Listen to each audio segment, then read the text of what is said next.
please take a moment to introduce yourself. My name is Linus Dunkers from Sweden.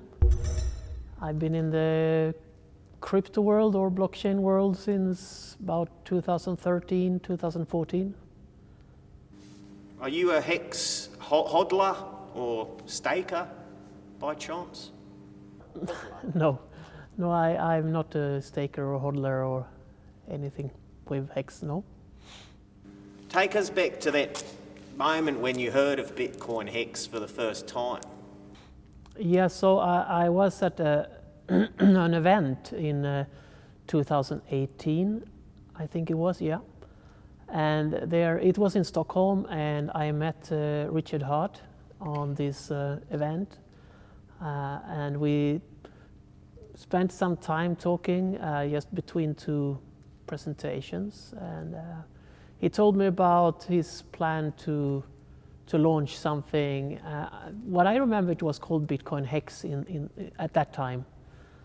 And it was not too far away from when Bitcoin Cash and Bitcoin Gold, I think, was released as forks of Bitcoin blockchain.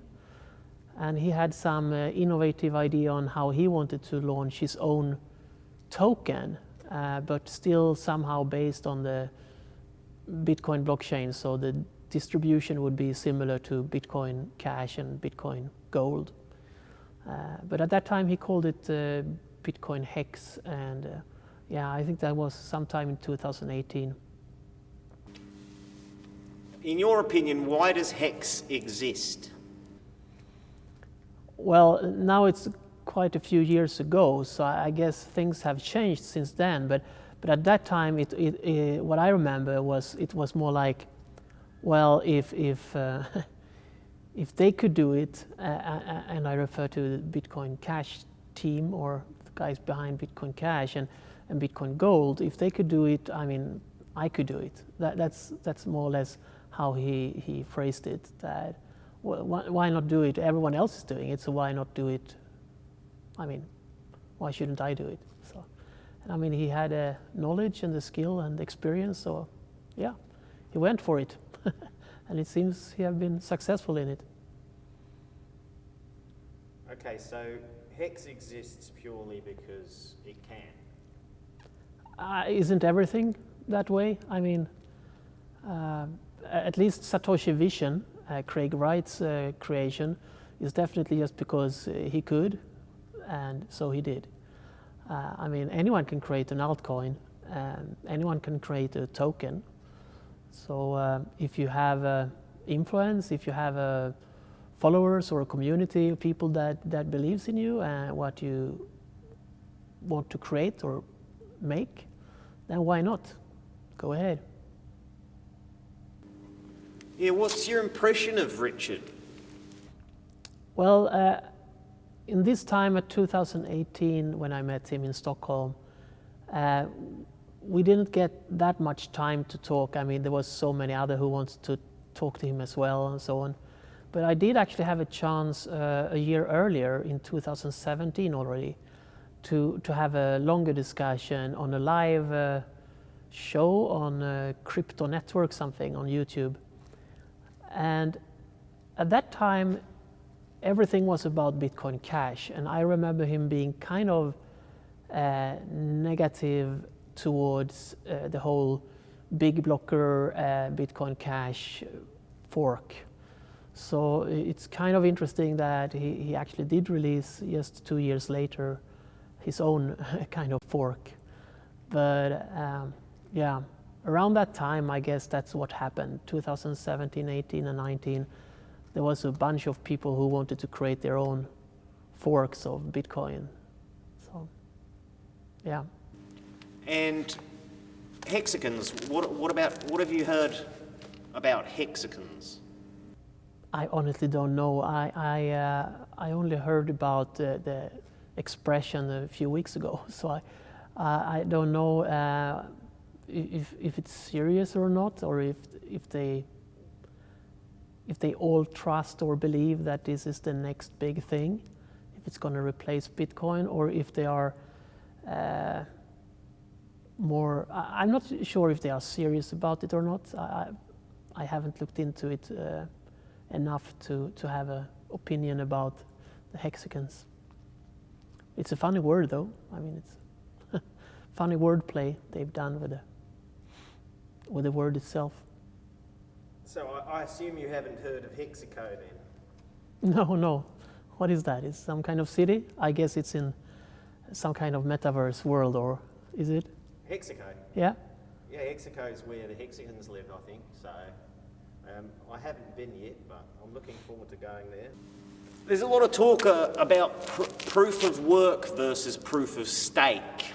Can you talk a little bit about the proof of stake and the proof of work, especially as in relation to Hex? Well, I would say first of all that proof of work has been proven to work throughout time. I mean, since Bitcoin, the first digital currency or decentralized digital currency, uses proof of work. That is the one that has been longest in production.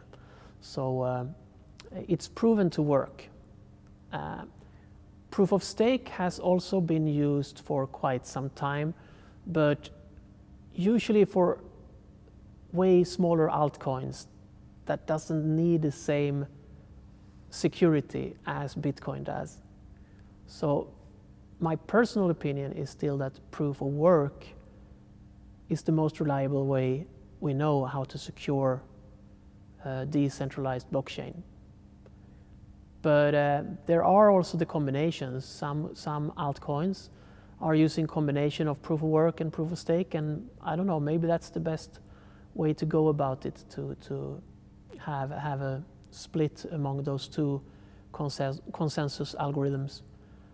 But purely proof of stake coins, I'm not so sure that's going to work, especially not if they have like a high level of pre-mine, because it's only the ones doing the staking that is going to be able to produce new blocks. And if there's a lot of pre-mine, then the whole network or the whole setup is flawed from the beginning.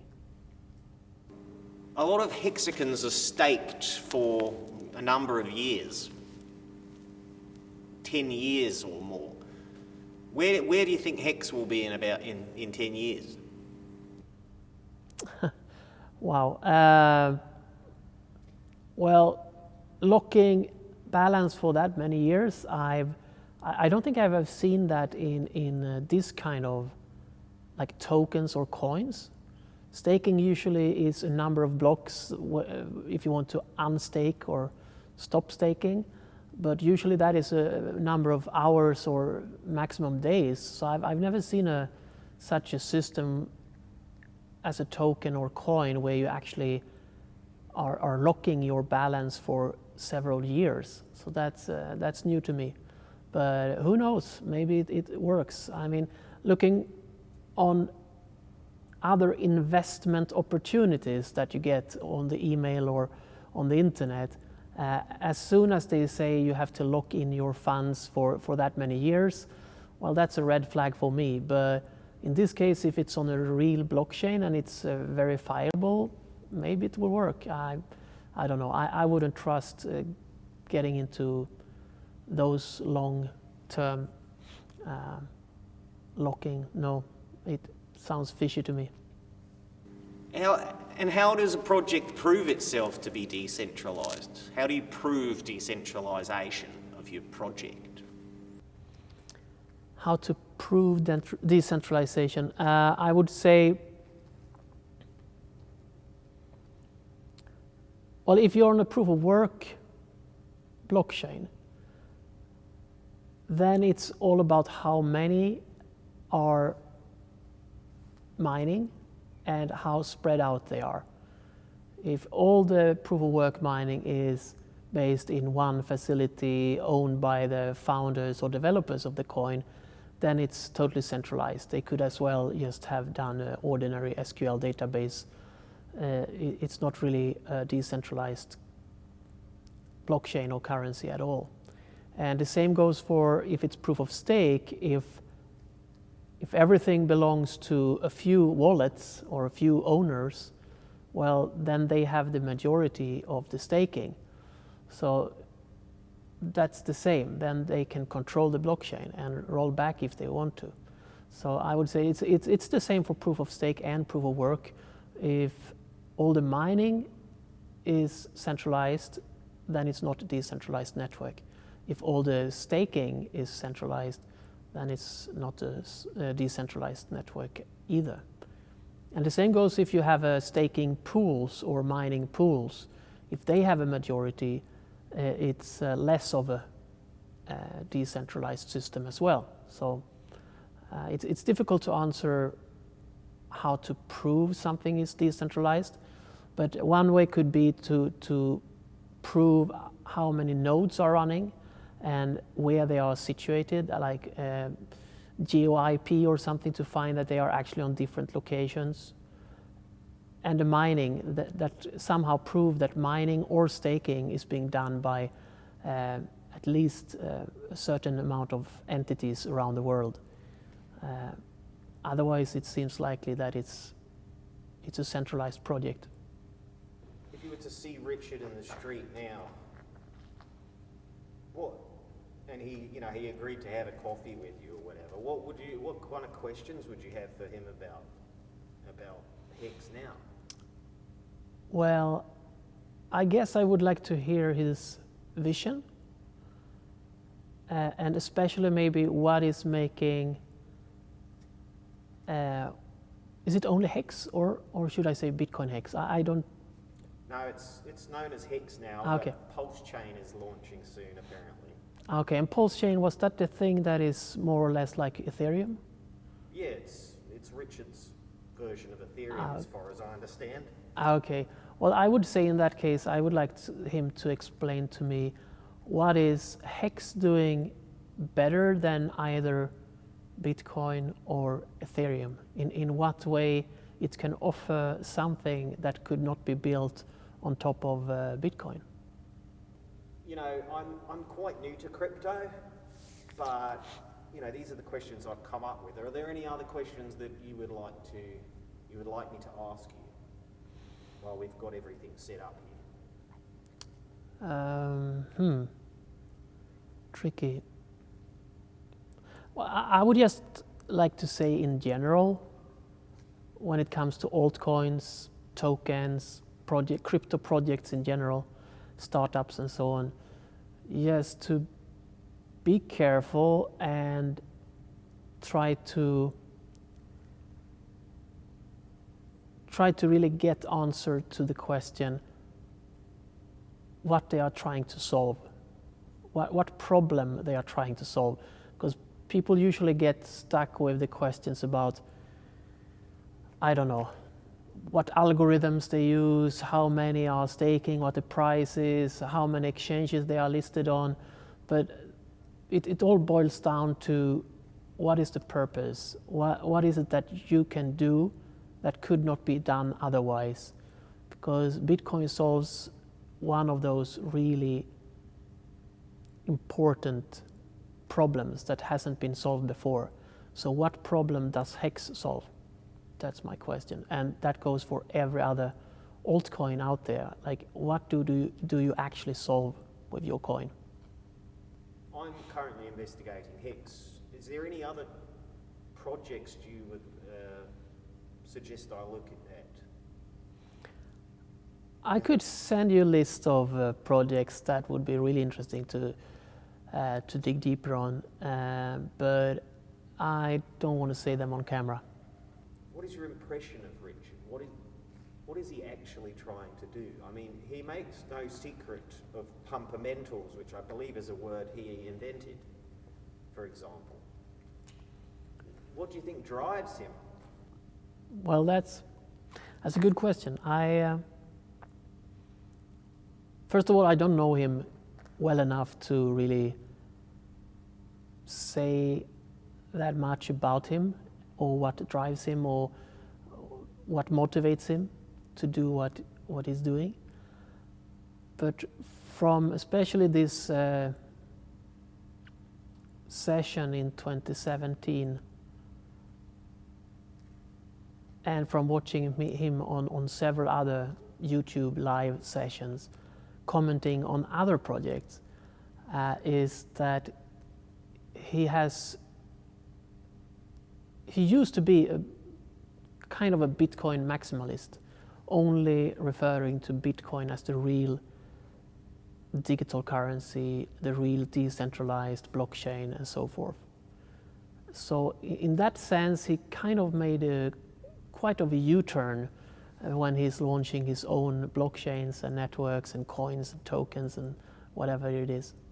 So, but like many other, I mean, he's not the only one. There's many other who have done the same.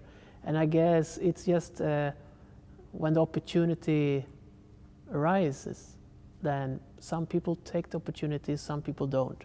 And he chose to take the opportunity and launch his own network, his own coin, his own token, or whatever Hex is. I mean, yeah. I don't see anything wrong in that, as long as it's a fair game, that everyone has a fair chance to, for example, read and understand the source code or the white paper, or understand how the fundamentals of the system work. Like a good example is OneCoin. It was a terrible project because no one got to see anything, and in the end it showed up they didn't even have a blockchain. It was just the SQL database in the back end. So, I mean, that is a terrible example on a project gone, I mean, exactly as they planned, but terribly wrong. So as long as he's keeping proving or showing what the system actually does, how it actually works, letting people audit and see the source code, see the, then I guess it's fine. You would have seen my previous documentary, TheFakefluencer, right? Yeah. Can I get a reaction? What was your thinking there? Well, I actually enjoyed that movie, documentary. It's I especially enjoy how you became more and more like an actual investigator. To be honest, I did not fully respect you in the start of that documentary because you came from a totally different perspective than I did.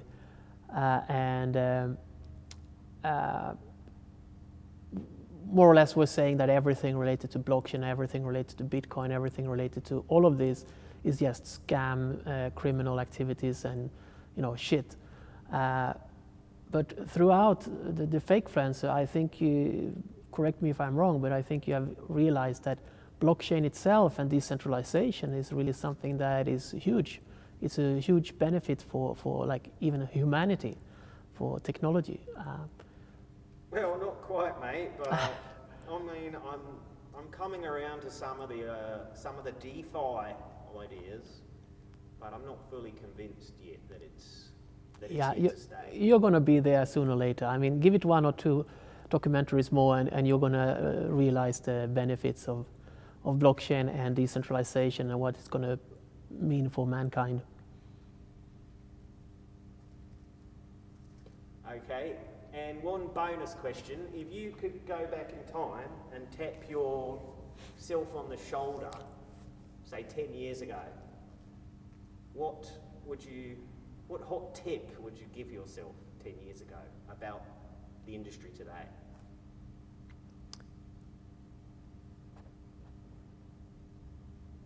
Wow.